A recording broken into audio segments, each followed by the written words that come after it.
Uf, ¿alguien tiene alguna pastilla para el dolor de cabeza? Me siento un poco mal. Toma, yo me estoy tomando estas ahora. Oh, gracias. ¿Sabías que tomando esta pastilla podrías estar formando parte de un ensayo clínico sin saberlo? ¡Ay, ¿Cómo? pastillas! Nos están vendiendo medicamentos que aún están en proceso de experimentación. ¿Me estás diciendo que soy un conejillo de indias? Así que no pueden hacer eso sin consentimiento. Tranquilidad. Os puedo asegurar que los medicamentos que están a la venta han pasado por un riguroso estudio previo para que su uso sea seguro. Pero ahí no acaba todo. Buenos días, tardes y noches a todos. Mi nombre es Yati y te doy la bienvenida a BBB, donde cada semana desmontamos una creencia errónea relacionada con el ámbito de la bioquímica. Hoy vamos a salir de nuestro plato Ya era hora. y nos adentraremos en el mundo de los ensayos clínicos, donde veremos cómo estos están presentes en nuestro día a día, aunque no lo sepamos. A la vez que iremos desmintiendo algunos rumores que seguro que habéis escuchado. Para ello me acompañan Leire, Isabel y Diego, y esto es Bioquímicos con B de bulos. ¡Comenzamos! El ser humano, por naturaleza, tiene miedo a lo desconocido, así que ante el panorama de tener que probar un nuevo medicamento, es normal que en tu cabeza salten las alarmas. No sabes si después de tomarte el fármaco te van a crecer alas, Ni que fuera Red Bull esto. o te va a salir un tercer ojo, o te va... Ya tampoco es para tanto. Eso no va a ocurrir, porque antes de saltar directamente a probar en humanos, se ha tenido que someter a unas etapas previas que abarcan los experimentos realizados en el laboratorio, tanto en células como en animales, para asegurar la eficacia y, sobre todo, la seguridad del fármaco. Eso es, y por ello, para entender el ensayo clínico vamos a enfocarlo desde una visión más amplia, dentro del concepto de desarrollo de fármacos y tratamientos frente a enfermedades. El desarrollo de todo fármaco se puede dividir en tres grandes etapas, empezando con la de investigación y ensayo in vitro, donde se determinan las posibles causas de una determinada enfermedad y se desarrolla una molécula o terapia para tratarlo, verificando su toxicidad, eficacia y otros aspectos relacionados en células y sus derivados. Esta etapa suele durar entre 2 a 5 años, aunque como veremos más adelante, el tiempo es relativo. Como en la burocracia. Le sigue la fase de ensayos preclínicos, donde se suele probar el posible fármaco en animales no humanos. Esta etapa dura entre 1 y 5 años, y es donde se testa en vivo la eficacia y la seguridad del fármaco, aunque esto se está cambiando con el fin de poder reducir el uso animal en la experimentación, y se están intentando implementar posibles métodos alternativos. Finalmente, pasamos a la etapa del famoso ensayo clínico, o conocido con peor fama, la fase de experimentación en humanos. Esas palabras juntas no transmiten buenas vibes, ¿eh? No niego que sean una combinación de palabras poco agradable, pero no es lo que parecen. Antes de llegar a esta fase, los resultados de las dos etapas previas deben pasar por un comité formado por doctores, personal de enfermería y científicos que deben revisar los resultados y confirmar que el estudio es ético y seguro. Los que dicen que estos ensayos son peligrosos para la gente, seguro que no conocían estas etapas a las que se someten los fármacos antes de que lleguen hasta los seres humanos. Todas esas pruebas preclínicas de las que hemos hablado están para prevenir que los voluntarios sufran efectos secundarios severos. Aunque si bien es cierto que no se puede saber al 100% absoluto que no vaya a haber ningún efecto dañino, pues precisamente por eso se tienen que hacer estos ensayos. Además, esta etapa está meticulosamente dividida en otras tres fases. La fase 1, donde participa un grupo reducido de voluntarios sanos para estudiar los efectos secundarios y la seguridad del fármaco. Fase 2, donde se empieza a incluir pacientes tratables con dicho fármaco para testar la eficacia del medicamento y la dosis efectiva en humanos, entre otros aspectos. Y finalmente se pasa a una tercera fase, donde se amplía el abanico de voluntarios para testar el nuevo fármaco a mayor escala, comparándolo con existentes si se diera el caso. Cabe también destacar que esta etapa puede durar entre 7 a 10 años. Y a lo largo de todo el ensayo, el personal formado estará constantemente revisando todos los datos de los voluntarios para poder predecir efectos secundarios desconocidos, sobre todo en las primeras fases de esta etapa, donde se hace un seguimiento mediante exámenes físicos y analíticas de los voluntarios. Además, los voluntarios no entran a ciegas a los ensayos. Un bulo muy común es que los pacientes entran sin tener ninguna idea de lo que les espera, que si el fármaco en realidad no funciona, que si solo van a recibir placebos o incluso que pueda haber efectos secundarios ocultos que no quieren que sepas. A ver, desgraciadamente es cierto que a lo largo de la historia han habido casos de este estilo, como fue el estudio del efecto de la penicilina para combatir la sífilis y la gonorrea a mediados del siglo pasado. Eran tiempos oscuros, donde la bioética no estaba muy presente. Pero actualmente esto ya no pasa, pues antes de empezar el ensayo es obligatorio darle al paciente 2 hojas. La primera es la hoja de información y, como su nombre indica, hace saber al voluntario sobre los objetivos del estudio, las pruebas que se les van a realizar, incluyendo la posibilidad de recibir un placebo y todos los riesgos que puedan presentar. Pero también indican todos los beneficios que puede conllevar para el individuo y para la sociedad, como por ejemplo el tener la inmunidad antes que el resto, en el caso de pruebas de vacunas, o incluso alguna que otra compensación económica. Y muy importante, que parece que hay quien se olvida de esto, en esta hoja también se resalta el carácter voluntario en la participación. No se obliga a nadie a participar en estos ensayos. Luego está la hoja de consentimiento informado, en la que firmas para confirmar que se te ha informado correctamente, que no tienes duda y que eres consciente de que el estudio es opcional y te puedes retirar si así lo deseas. Es innegable que, aún con todas las pruebas que se hacen en el laboratorio, la posibilidad de que efectos secundarios inesperados ocurran, pues no es cero. Pero es necesario que se hagan estas pruebas antes de que un fármaco llegue a la población general. Lo que sí es 100% seguro es lo siguiente: si ese medicamento experimental fuese peligroso, no estaría en un ensayo clínico. Tranquilidad, la seguridad no es tan laxa como en las pelis de superhéroes. Por otra parte, mirando opiniones sobre el tema en redes sociales, mucha gente parece estar aterrada de que los usen como animal de laboratorio, aunque yo ya digo que los animales de laboratorio no tienen que firmar ni leerse ningún documento. Y que quede constancia. En cuanto a la experimentación animal en la fase preclínica, todo está muy regulado y hay una estricta legislación de protección animal, sea europea que nacional, que se deben cumplir siempre.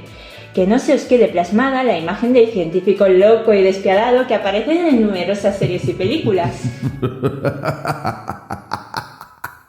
A ver, no es como si todos nosotros leyéramos los términos y condiciones cuando aceptamos cookies en una página web.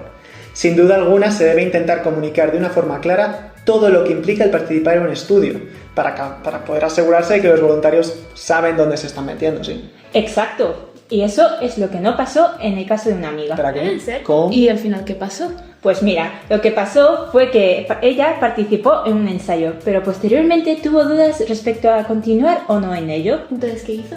Permaneció en el ensayo, ya que pensaba que ella estaba comprometida a terminarlo una vez firmado la hoja de información y la de consentimiento. Ala, pero eso no es así. Ella tenía libertad de abandonar el estudio si así lo deseaba en cualquier momento de su desarrollo. Y por eso hay que hacer que todo el mundo tenga claro que tiene derecho de retirar el consentimiento, aunque se haya firmado previamente, y abandonar el estudio en cualquier momento del ensayo. La etapa del ensayo clínico es esencial para el desarrollo de todo tipo de fármacos y terapias. ¿Cómo esperan que se conozca el efecto que tiene un medicamento en humanos si no podemos probarlo en ellos? En estas condiciones controladas se van a poder estudiar los posibles efectos secundarios para asegurarse de que no van a llegar a la población general. Una vez finalizada la fase 3 del ensayo clínico, se presenta un boss final que hay que vencer: la aprobación de los fármacos por las autoridades sanitarias, las cuales estudian de manera sumamente minuciosa todos los resultados obtenidos, con el fin de aprobar la comercialización del fármaco o rechazarlo. Pero ahí no acaba la cosa, porque a continuación está la misteriosa fase 4, a la que, como en los niveles ocultos de un juego, solo llegan los que han podido superar las etapas más difíciles. La fase 4 tiene lugar una vez que el fármaco esté en comercialización, ya que este llega a un conjunto más amplio de usuarios. Por ello, todos los fármacos van a estar bajo vigilancia, por si se dieran casos de efectos secundarios a largo plazo que no se hubiesen detectado por la restricción de la cohorte en las fases anteriores. Y de hecho, existen algunos ejemplos de fármacos que han sido retirados del mercado tras 2 o 3 años de comercialización por dicha causa. Seguro que habrá alguno que piense que no ha participado nunca en un ensayo clínico como tal. Pero ¿y si os decimos que no es así? Aunque no lo hayáis considerado, todos hemos sido partícipes en tiempo real de uno de los ensayos clínicos que más gente siguió en su momento, sin duda. Durante la pandemia del COVID-19 comenzó una carrera contra el virus para poder desarrollar una vacuna y lograr inmunizar a la población. Y se necesitaba ganar rápido para que el mundo pudiese volver a moverse de nuevo. Normalmente una vacuna va a tardar décadas en poder aprobarse. Antes, una de las vacunas que más rápido logró desarrollarse fue la de las paperas, en 4 años. Y esto con el conocimiento obtenido tras muchas décadas de investigación e intentos de vacuna fallidos para este virus. Sin embargo, ¿cuánto tardó la del SARS-CoV-2? ¡Apenas 11 meses! La OMS declaró la pandemia el 11 de marzo de 2020 y el 8 de abril de ese año ya había 115 vacunas candidatas entrando en fase preclínica y 5 ya en la fase 1. Una vez llegaban a la fase 3, vacunas como la de Pfizer y AstraZeneca tardaron apenas 20 días en ser aprobadas para poder utilizarse en la situación de emergencia. En España, las primeras vacunas comenzaron a administrarse a finales de diciembre en la población de riesgo. Muchos se preguntaban, no solo entre la población, sino dentro de la comunidad científica también, si era posible que en un marco de tiempo tan corto se pudiese confirmar la seguridad del medicamento.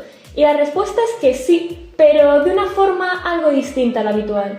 Durante la pandemia se hicieron algunos cambios en los ensayos clínicos. Por ejemplo, las fases no fueron secuenciales, sino solapadas, con un seguimiento muy riguroso a tiempo real. También la producción masiva del fármaco comenzaba antes siquiera de la aprobación. Si esa vacuna no funcionaba, todos esos cargamentos de medicamento y el dinero invertido se iban al traste, pero era un riesgo necesario en esos momentos. En toda esta situación, los científicos además colaboraban como nunca antes habían hecho, a través de bases de datos en las que compartían todos los resultados de interés nada más los conseguían.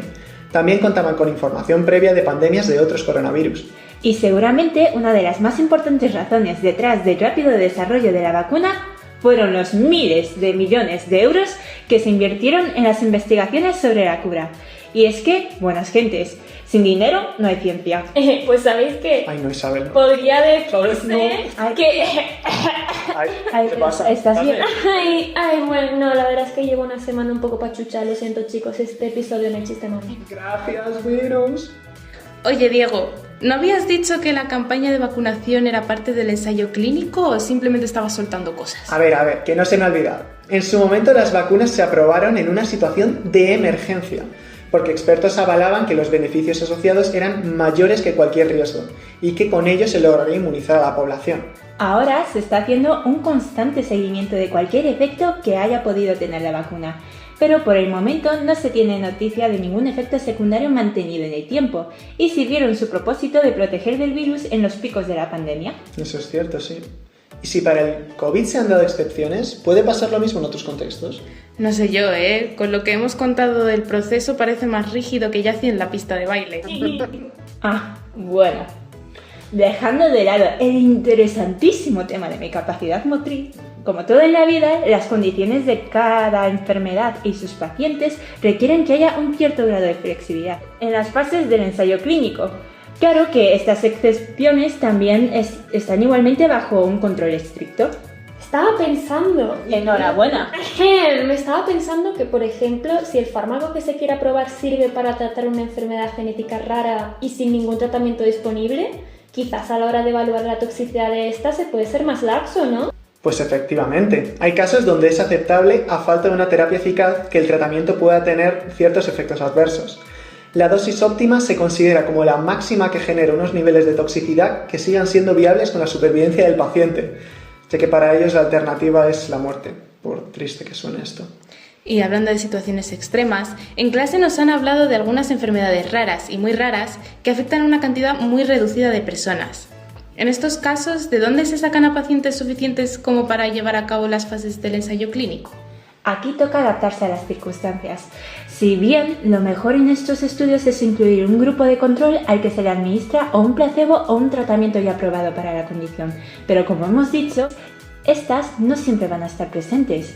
También hay casos donde los números son tan escasos que hay que juntar varias fases para poder seguir adelante. Pero siendo tan pocos, surge el problema de que los resultados obtenidos no tengan un significado estadístico y puede arrastrar sesgos, ya que no toda la población a la que va a dirigir el tratamiento se ve representada.